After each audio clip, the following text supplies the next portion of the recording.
The Atheist Debates Patreon project presents God is Just Pretend. Hey everybody, welcome. I'm still wearing the eye patch for a little while.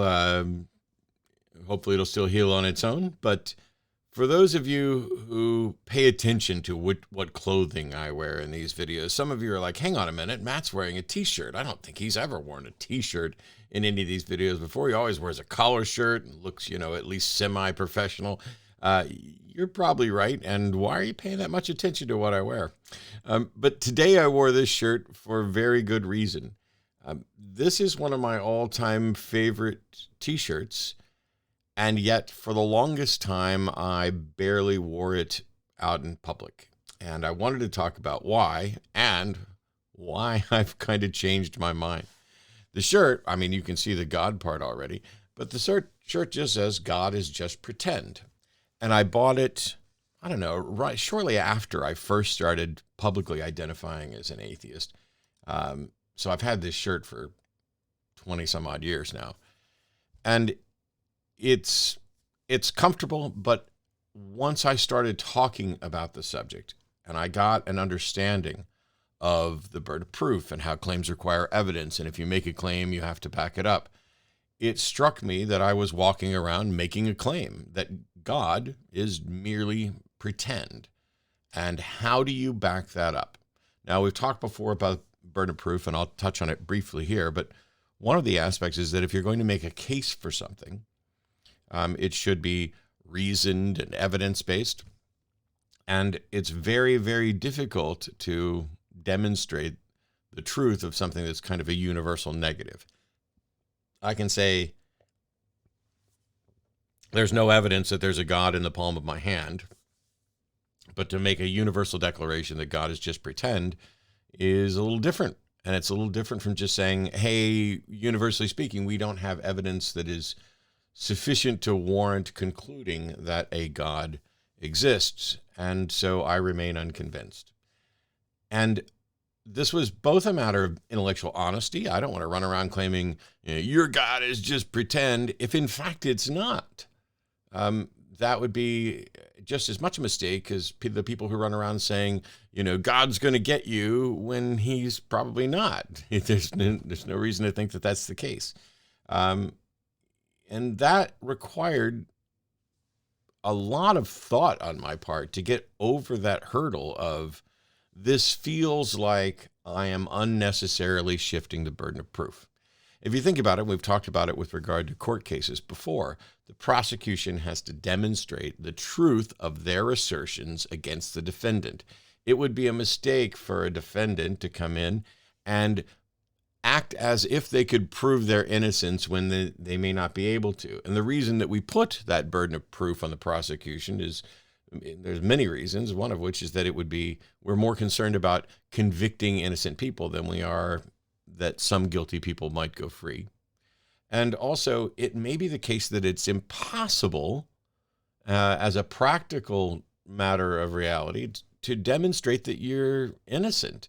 If I was sitting home at home alone, and I don't have any recordings or evidence that I was home alone, that's all I can say is I was home alone when the crime occurred, then it just comes down to whether or not you believe that I was home alone. It doesn't in any way demonstrate. I can't provide evidence that I wasn't there or that I didn't arrange to create evidence of me being at home when there was a crime committed. And strategically, I've repeatedly pointed out to people that I feel that it's a great mistake to shift the burden of proof. We've dealt with this mostly when it comes to things like mythicism. There are some mythicists who are really irritated with me, and that's fine. I don't bear them any ill will, and I generally think that they are on the track to something that is not wholly unreasonable. But when you claim as an assertion, Jesus never existed, he was just a mythical figure, you've now made a claim and you're adopting a burden of proof. We've had this conversation. I'll probably get David Fitzgerald back on again at some point to talk about it more because I love talking to him about it. Even though we disagree, we always kind of get somewhere and learn something in this. But at the end of the day, I would say that it was a mistake to assert that Jesus didn't exist unless you have, rock solid, concrete, strong evidence to prove it. It shouldn't just sound like a conspiracy theory of this aligns with this, aligns with this. I didn't do this video to beat up on mythicists because I'm still largely in agreement with him on the principles, and we certainly are both in the position that we don't believe that Jesus was divine, and largely speaking, we don't believe that a God exists, or we may in fact believe that no gods exist, or we may in fact believe that God is just pretend, whether it's the result of sort of abductive reasoning to say that the best explanation for the various gods that have been proposed and believed by people is that human beings made them up. Now, that's part of the reason that I wouldn't generally wear the shirt out in public. One of the other ones is that I, believe it or not, I don't run around seeking to offend people. I do a call-in show. I do several call-in shows, and I want people to call in, and I would love more than anything for them to be able to have good conversations. One of the problems is that most theists that are likely to call into a call-in show are not remotely prepared to have the conversations. They are not well versed in the relevant subjects, logic and reason, the nature of evidence. These are people who they sincerely believe, in part because either they were raised to or they had some experience that they couldn't explain, and God became an explanation for it. But when it comes to presenting reasoned arguments backed by evidence, they are ill-equipped. And in part, I would argue, I know some people are going to throw a fit about this, it's because even the greatest apologists out there are failing. They're not able to produce the evidence that they would like to be able to produce. And so the entire process of apologetics, which I would probably talk about in another video, is setting people up to fail. It is handing out arguments that a good chunk of people don't understand, rooted in claims and evidence that they don't have a grasp of and can't really demonstrate. And so what you get is these half-baked ideas or this story where I remember part of it.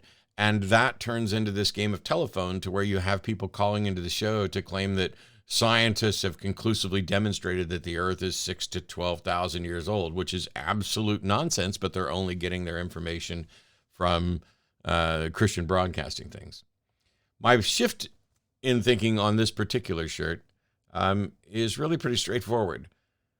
For every believer that's out there, I'm going to say every believer, even though I recognize there are exceptions, they generally think that the gods that they don't believe in are pretend.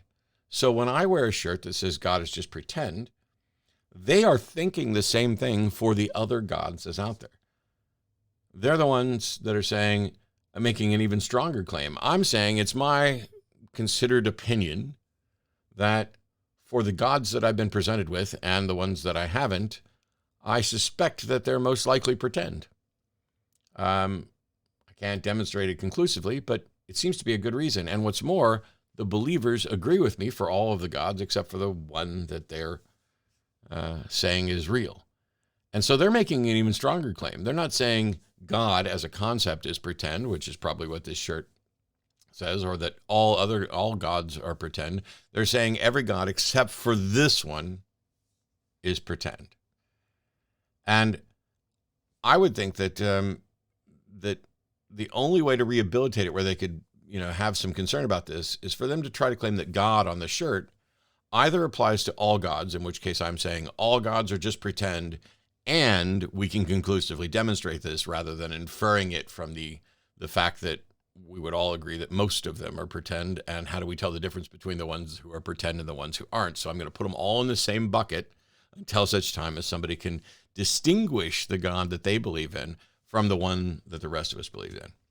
It would probably be less offensive to them if my t-shirt said gods are just pretend, which would possibly be the all gods. But if it said gods are just pretend, that would be less troublesome, particularly to Christians and fundamentalist Christians, as I was. And the reason for that is, and I would put my Christian hat back on, but when fundamentalist Christians hear the word God, it means exactly one thing in their head. It is the God, the one true God, Yahweh, the everlasting creator of the universe who sent his son, blah, blah, blah, blah, blah. That's what God in the singular means. It's like a name of the one true God almost. And when they see gods, plural, the knee-jerk reaction is to dismiss that as, oh, that's what the heathens or the pagans worship. That's what their beliefs are. And so if my shirt had said gods are just pretend, I think it would be less troublesome to believers. But it's technically more accurate to just stick with God in the colloquial sense and just acknowledge that all of these believers agree with me. There are a couple other reasons I'm happy to wear the shirt. I love 3/4 sleeve shirts, like the baseball type shirts, and this is one of them. It prompts conversations more than some of the other shirts that I wear. And I'm not always looking for a conversation. I like to go out and be left alone sometimes, but every now and then I don't mind someone coming up and saying, hey, what's that about? What's that mean? Are you talking about my God? And then I get to be like, it depends. What God are you advocating for? Because wouldn't you think this is true about the gods that you don't believe in? How do we distinguish between your God and that you claim is real and the ones that I look at and say are pretend? By the way, which God is yours? Even within Christianity, there's thousands of different denominations, and one could say that the characteristics they attribute to God are varied enough that there are probably hundreds, if not hundreds of thousands of different individual concepts of God, even within Christendom. I like to liken it to cryptozoology, which is the study of supposed creatures that are more probably fanciful and have never been demonstrated to exist. There are plenty of these proposed creatures, not just straight fantasy things like fairies and elves, unicorns, the Loch Ness Monster, Bigfoot, chupacabras, etc. I don't believe in any of them, including the ones that I haven't heard of. Now, somebody's like, how can you not believe in something you haven't heard of? And I'm like, how can you believe in something that you haven't heard of? Belief is the result of becoming convinced. And so if I haven't heard it, I clearly haven't been, made convinced that it's real.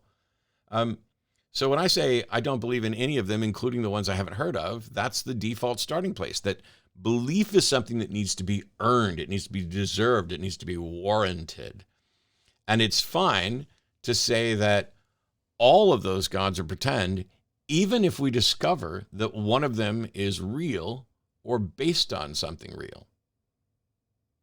I wear the t-shirt now, and I point out on the rare occasions when I'm asked, because most people just ignore it or move on, that it's my opinion and that it's one that they probably share for all of the gods that they don't believe in. And they've done no more work to disprove all of those gods than I have. They have done no more work to prove that their God is the exception to this intuitive rule of thumb. And as soon as they do, as soon as they are able to demonstrate that they have a God that is the exception to the rule, then I will add an asterisk and a footnote to this shirt that says, God is just pretend, except for this other person's God. That one is real. And until that happens, I'm just going to wear the t-shirt that I like and will acknowledge that it is a claim that I may not be able to prove, and that I'm not sitting here trying to necessarily convince everybody that God is just pretend. I'm just stating what I think. And the difference between me stating that I think that God is just pretend and someone else claiming that God is real is that mine doesn't come with any baggage. If you don't agree with me, okay. I'm not saying you're going to burn in hell for all eternity if you don't believe that God is just pretend. I'm not saying that my God is just pretend t-shirt is the one true statement that everybody must live by and that you must vote in accordance with and all of these other things. That's absolutely ridiculous. And so now I'll wear it because I can have the conversations about burner proof. I can have the conversations about what this shirt means. I can have the conversations about how they haven't done any work to distinguish their God from the ones that I'm talking about, and they agree with me on every other God out there. So get yourself a shirt. Gods just pretend. I don't even know if they're made. I'm not advertising them. But don't feel bad about presenting the sort of things that prompt people to think, even if they're not absolutely perfect for a Logic 101 philosophy epistemology class. Because we can also have fun, and we're allowed to have opinions, and it's not the end of the world. You're not doing great damage to the atheist community by proudly saying, yeah, I'm actually convinced that there aren't any gods, provided you're still a reasonable, skeptical individual who would say, if you have sufficient evidence to warrant me and everyone else believing in your God, I will in fact change my mind. And until then, I'm still open to having you do that. It's just really strange to me that after all of these years, throughout history, we haven't reached that point. And yet there are still billions of people who believe in a God, though that number is declining. We'll see you next time. Bye-bye.